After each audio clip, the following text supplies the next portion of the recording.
30 second തരൂ. Politics എല്ലാവർക്കും ഉണ്ട്, പ്രത്യേകിച്ച് കേരളത്തിൽ ജനിച്ചു വീഴുന്ന കുട്ടികൾക്ക് വരെ പൊളിറ്റിക്സ് ഉണ്ട്. എനിക്കൊരു മെസ്സേജ് കൊടുക്കാനുള്ളതെന്ന് പറഞ്ഞു കഴിഞ്ഞാൽ, ഈ വോട്ട് നന്നായി ഉപയോഗിക്കുക.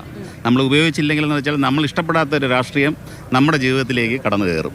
അതുകൊണ്ട് എല്ലാവരും അത് പോസിറ്റീവായിട്ട് ഈ അവസരം ഉപയോഗിക്കുക എന്നുള്ളതാണ്. അല്ലല്ല, വർഗീയമാണ് പറഞ്ഞിട്ട് ഞങ്ങൾ ഇത്രയും പറഞ്ഞു. ഇടത് മുന്നണി വന്നാലും വലത് മുന്നണി വന്നാലും പൗരന്മാർ ജനാധിപത്യ ബോധമുള്ളവരാവുക. സ്വീഡനില് അവിടുത്തെ ഉപപ്രധാനമന്ത്രിയായിട്ടുള്ള ഒരു ലേഡി അവരുടെ ബന്ധുക്കൾക്ക് ചോക്ലേറ്റും ഡ്രസ്സും കുട്ടികൾക്ക് മേടിച്ചു കൊടുത്ത് $1500, അതെ $1500 അധികം ചെലവാക്കിയതിന്റെ പേരിൽ അവർക്ക് രാഷ്ട്രീയത്തിൽ തന്നെ മാറേണ്ടി വന്നു.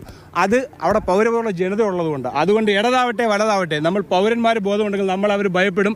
നല്ല ലീഡേഴ്സ് ഉണ്ടാകും. അതിന് നമ്മളാണ് അവർക്കെതിരെ വിരൽ ചൂണ്ടേണ്ടവർ. ഈ കൊല്ലം ആശ്രമം മൈതാനത്തിന് ഒരു പ്രത്യേകതയുണ്ട്. അത് കേരളത്തിലെ തന്നെ ഏറ്റവും വലിയ ഗ്രൗണ്ടാണ്. ആദ്യം ഹെലികോപ്റ്റർ അല്ലേ, വിമാനം ഇറങ്ങിയിട്ടുള്ള ഗ്രൗണ്ടാണ്. അതായത് അതുപോലെ വിശാലമാണ് ഇവിടുത്തെ അഭിപ്രായങ്ങൾ അല്ലേ. നമുക്കിങ്ങനെ ഒരേ സ്ഥലത്ത് ഇത്ര അധികം അഭിപ്രായം കിട്ടുന്നത് പൊതുവെ കുറവാണ്. എത്ര മണ്ഡലങ്ങളിൽ നിന്നുള്ള ആൾക്കാർ എത്ര പെട്ടെന്നാണ് അഭിപ്രായങ്ങൾ പറഞ്ഞത്. ഇതോടൊപ്പം നമ്മുടെ ഒരു വോട്ട് പെട്ടി കൂടി എല്ലായിടത്തും ഇവിടെയുള്ള ആളുകൾക്ക് മുന്നിലേക്ക് എത്തുന്നുണ്ട്. നമ്മൾ എത്തുന്ന ഓരോ സ്ഥലത്തും അവിടുത്തെ ജനങ്ങളുടെ അഭിപ്രായം ചിലപ്പോൾ നമ്മളോട് പറയുന്നതായിരിക്കില്ലേ.